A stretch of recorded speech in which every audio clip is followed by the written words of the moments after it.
Мое второе КВК в сезоне завоевания подходит к концу, и КВК лично для меня вышло намного лучше, чем я мог ожидать, даже несмотря на то, что КВК было почти проиграно, и вот почему. Наша КД находилась в лагере Земли, и на предКВК мы и наши союзники показали отличные результаты, обойдя лагерь огня.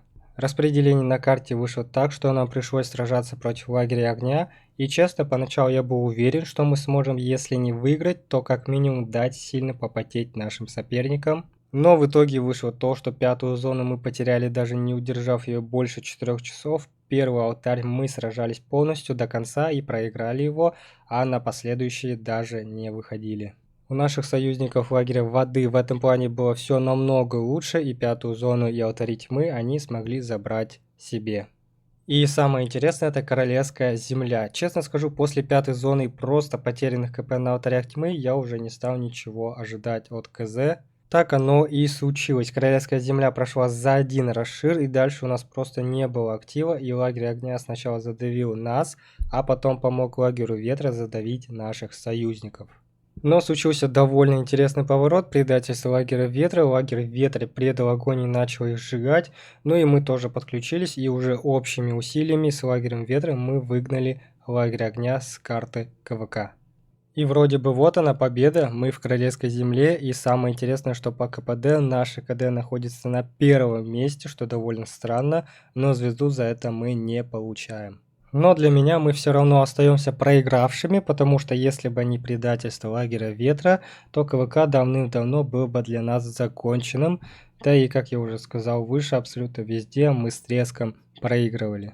Поэтому пусть наши радуются этой победе, но я для себя сделал очередные выводы, которые наталкивают меня на определенные действия, но об этом уже в другом видео.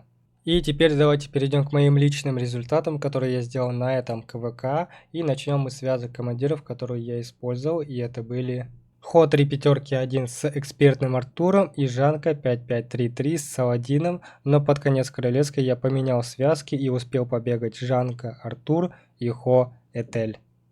Набил я с помощью этих маршей аж целых 6 миллионов Т5 войск, это просто супер, это намного больше, чем мой прошлый результат, да и в целом больше, чем я сделал в прошлых КВК, причем вместе взятых.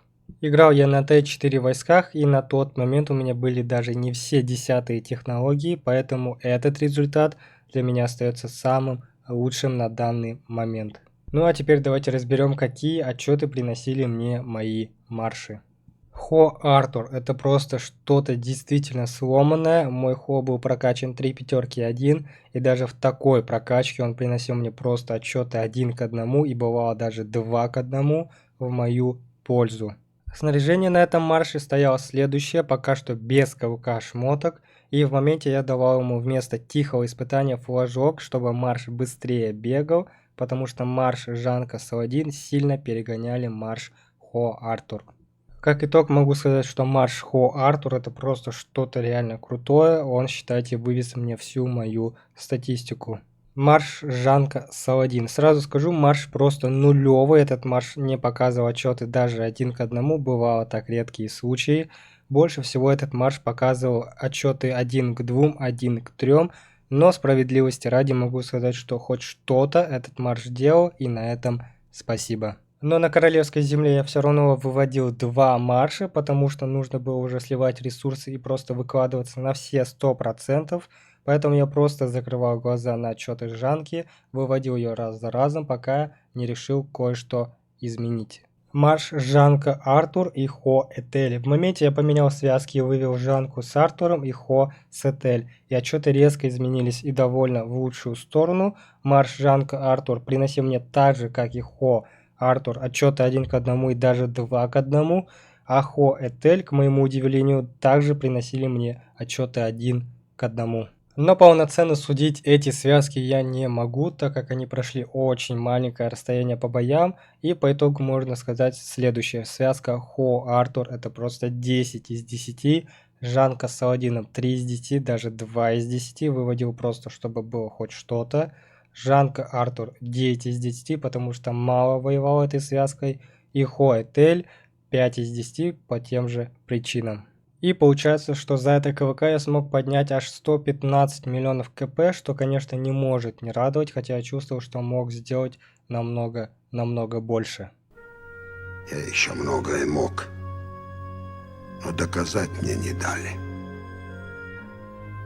И также хочу отметить то, что на этом КВК я открыл свои Т5 войска, с чем я себя поздравляю. Ссылку на стрим я оставлю в описании. По итогу могу сказать, что КВК вышло неоднозначным. С одной стороны выявилась слабый актив нашего королевства, а с другой стороны я смог сделать свою самую лучшую статистику, чему я, конечно, очень и очень рад. И забегая наперед, я планирую к следующему КВК улучшить свои связки новым командиром, но не тем, о котором все думают, и уже на следующем КВК сделать статистику еще лучше, ведь сражаться я, скорее всего, буду уже в новом КД, но это тема уже совершенно других видео.